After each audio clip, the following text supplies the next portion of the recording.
नमस्कार भाई लोग, कैसे हैं आप लोग। तो आज के इस वीडियो में एक बार फिर से मैं आपका बहुत ही ज़्यादा स्वागत करता हूं आपके ही अपने चैनल टेक्निकल ट्रेडर में। और बताइए कैसा रहा आज का आपका ट्रेडिंग सेशन।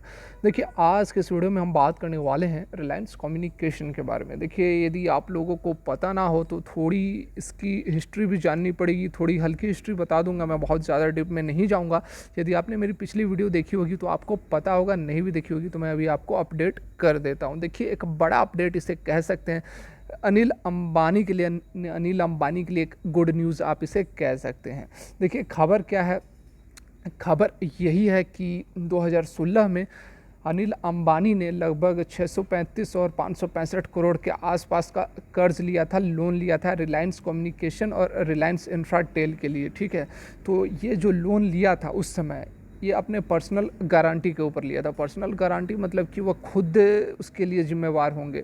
यदि वह लोन नहीं चुका पाएंगे तो उनके पास जो भी प्रॉपर्टी होगी, जो भी पैसे होंगे, पर्सनल की बात की जा रही है, यहाँ पर किसी रिलेटिव या फिर भाई बहन माता पिता से कोई रिलेशन नहीं है। पर्सनल गारंटी मतलब खुद का कमाया हुआ, खुद के प्रॉपर्टी जो भी होगा उससे आपका फिर वसूली की जाएगी यदि आप उस लोन को नहीं चुका पाते हैं तो यही यहाँ पर मैटर है, जो कि 1200 करोड़ के आसपास का लोन का मैटर है, जो कि 2016 में अनिल अंबानी ने स्टेट बैंक ऑफ इंडिया से लिया था अपने पर्सनल गारंटी पर। और अब क्या, पहले ही जो रिलायंस कम्युनिकेशन और इंफ्राटेल जो है वह डिफ़ॉल्ट हो चुकी है, वह बैंकरप्ट हो चुकी है। तो जिसके कारण कि अब एक बहाना मिल गया है कि इस लोन को वह नहीं चुका सकते हैं। लेकिन यहाँ पर जो मैटर फंसा हुआ है वह है पर्सनल गारंटी के ऊपर।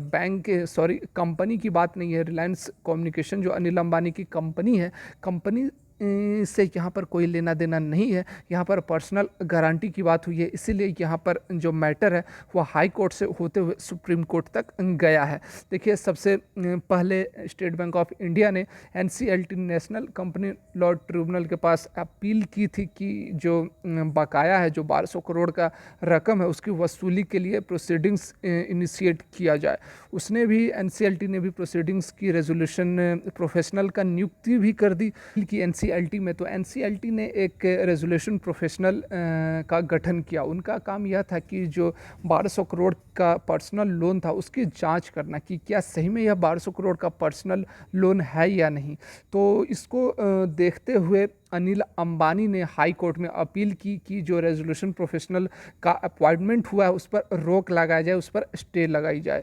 तो इसी बात को हाई कोर्ट ने मान लिया और जो रेजोल्यूशन प्रोफेशनल का गठन किया गया था उस पर हाई कोर्ट ने स्टे लगा दिया। इस चीज़ को देखते हुए सुप्रीम कोर्ट में अपील की थी स्टेट बैंक ऑफ इंडिया ने कि इस जो स्टे लगी हुई है उसे हटाना चाहिए। लेकिन देखिए आज कहीं यह खबर निकल कर आ रही है, अपडेटेड यह खबर है कि जो स्टे लगाई थी हाई कोर्ट ने, जो कि state bank of India supreme court में गई थी कि इस स्टे को हटाया जाए। लेकिन आज जो फैसला या फिर आज जो आप कह सकते हैं कि जो अपडेट निकल कर आ रही है उसमें सुप्रीम कोर्ट ने भी मना कर दिया है इस स्टे को हटाने से। तो खबर तो मैंने आपको शॉर्ट में समझा दी, डिटेल में मैं अभी आपको दिखा देता हूँ कि है क्या पूरा माजरा। उसके साथ में देखिए यदि हम बात करें रिलायंस कम्युनिकेशन के स्टॉक की, तो देखिए तो यहाँ पर आप देख सकते हैं, यदि हम रिलायंस कम्युनिकेशन की बात करें तो आप क्लियरली कट यहाँ पर देख सकते हैं कि ये देखिए जब से रिलायंस इंडस्ट्रीज़ के साथ मर्जर की खबरें निकल कर आ रही थी तब तो यहाँ पर अच्छी तेज़ी हमें देखने को मिल रही थी। ये जो आप अपर सर्किट देख रहे हैं ये उसी समय की तेज़ी है। उसके बाद से जब पिक्चर क्लियर हो गई तो फिर यहाँ पर आपको गिरावट ही देखने को मिल रही है। ये रेंज आप देख सकते हैं कि इस रेंज के अंदर यह अपर सर्किट भी नहीं लग रही है और ना ही लोअर सर्किट लग रही है, बस ट्रेड कर रही है एक नैरो रेंज के अंदर या फिर एक डाउनवर्ड फॉल की तरफ यह जा रही है। देखिए यहाँ पर बात को समझना काफ़ी ज़रूरी है कि आपको इसमें इन्वेस्ट करना है या नहीं करना है। यदि करना है तो क्यों करना है, कितनी क्वांटिटीज़ करनी है। यहाँ पर देखिए मैं आपको कुछ बातें बताने वाला हूँ रिलायंस कम्युनिकेशन के में इन्वेस्टमेंट को लेकर, जो कि आपको समझना सुनना काफ़ी ज़रूरी है। देखिए यह एक ऐसा स्टॉक है 2 रुपये 2.5 रुपये पर चल रहा है, ठीक है। यहाँ पर यदि आप इन्वेस्टमेंट करते हैं तो अभी रिस्क बना हुआ है। रिस्क किस चीज़ का है मैं बता देता हूँ। देखिए इसके रिलायंस कम्युनिकेशन का जो रेजोल्यूशन प्लान है, रेजोल्यूशन प्लान तो बन चुका है, ठीक है, लेकिन अभी इस पर रोक लग गई है, रुकावट आ गई है। टेलीकॉम जो डिपार्टमेंट ऑफ टेलीकॉम है वो इस पर रुकावट लगा दी है। जिसके कारण कि अभी हमें किसी तरह का यहाँ पर मोमेंटम देखने को नहीं मिल रहा है। आप देख सकते हैं कि बहुत फ्लैट रेंज के अंदर यह ट्रेड करती है। कारण यही है कि जो रेजोल्यूशन प्लान तो बन चुका है लेकिन अभी उसमें रुकावट है डीओटी के द्वारा। तो देखिए इसमें जो इन्वेस्ट करना चाहते हैं उनके लिए रिस्क क्या है और बेनिफिट क्या हो सकती है। रिस्क यही है कि अभी बहुत समय लग सकता है इसमें, जब तक पिक्चर क्लियर नहीं होती है, जब तक रेजोल्यूशन प्लान बन तो चुका है, जब तक पास नहीं हो जाता है, जब तक इसके बिजनेसेस को रिलायंस कम्युनिकेशन, रिलायंस इंडस्ट्रीज़ और यूवीआरसी करके एक कंपनी है, वो जब तक इसके बिज़नेस को एक्वायर नहीं कर लेती है तब तक आपको इसमें तेज़ी देखने को नहीं मिलेगी। और इसमें समय लग सकता है, 6 महीने साल भर का भी समय लग सकता है। तो तब तक यह इसी रेंज के अंदर ट्रेड करती रहेगी, बहुत जल्दी इसमें आपको तेज़ी देखने को नहीं मिलेगी। और हाँ, जब इसमें एक बार डील फाइनल हो जाएगी, रेजोल्यूशन प्लान जब पास हो जाएगी, तब उसके बाद आपको इसमें अच्छी रैली देखने को मिलनी चाहिए। ये 2-2.5 रुपये पर अभी ट्रेड कर रही है, हो सकता है कि ये 2 से 20, 20 से 50, 100 तक भी जा सकती है। तो उसके लिए आपको एक तो संयम रखना पड़ेगा और दूसरा आपको कैपिटल कितना इन्फ्यूज़ करना है। कैपिटल आपको उतना ही इन्फ्यूज़ करना है जितना कि आपको ज़रूरत नहीं पड़े नियर टर्म में, या फिर लॉस भी हो जाए तो उससे कोई फ़र्क ना पड़े। आरकॉम की बात कर ले, वोडाफोन आइडिया की बात कर ले, ये ऐसे स्टॉक्स हैं जिसमें कि आपको कम से कम इन्वेस्टमेंट करनी चाहिए। उतना इन्वेस्टमेंट करो जिससे कि आपको बहुत ज़्यादा लॉस हो तो कोई फ़र्क ना पड़े, और समय लंबा रखना चाहिए। ये ऐसे स्टॉक्स हैं जो कि यदि भागेंगे तो आपको माला माल कर देंगे, और यदि नहीं भागे तो फिर पहले ही बोला हूँ कि उतना लॉस आपको सहने की क्षमता होनी चाहिए। तो चलिए अब आते हैं उस खबर पर, डिटेल से थोड़ी खबर को भी जान लेते हैं। तो यहाँ पर आप देख सकते हैं इंडिया टुडे के ऊपर हम आ गए हैं। Breather for Anil Ambani as Supreme Court dismisses SBI plea invoking personal guarantee. तो बात वही है जो कि मैंने आप लोग को समझा दिया है। यहाँ पर देखिए जो महत्वपूर्ण बात हैं, जो बिंदु हैं, वो मैं आप लोग को बता देता हूँ।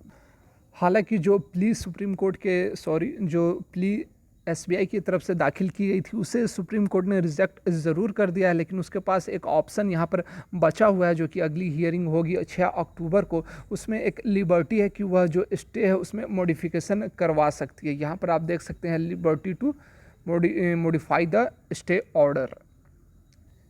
यहाँ पर वही बात बताई जा रही है कि किस अगस्त को जो एनसीएलटी है, एनसीएलटी मान गई थी करवाने के लिए, मतलब जो रेजोल्यूशन प्लान था उसे बनाने के लिए और रेजोल्यूशन प्रोफेशनल का गठन करने के लिए, लेकिन जो हाई कोर्ट थी वह स्टेट प्रोसीडिंग्स जो प्रोसीडिंग थी उस पर रोक लगा दी थी, क्योंकि अनिल अंबानी ने इसमें अप्रोच किया था कोर्ट को।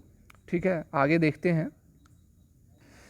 यहाँ पर आगे आप देख सकते हैं कि अनिल अंबानी ने जो ऑब्जेक्शन किया था वह अंडर जो रूल उसको लिबर्टी देती है वह था कॉर्पोरेट डेबिटर रेगुलेशन 2019। उसके अकॉर्डिंग क्या था कि जो आईबीसी हमारी है वह केवल परमिशन किसके लिए देती है, यहाँ देख सकते हैं आपकी इंडियन कंपनीज़ के लिए देती है, not promoter, till November last year.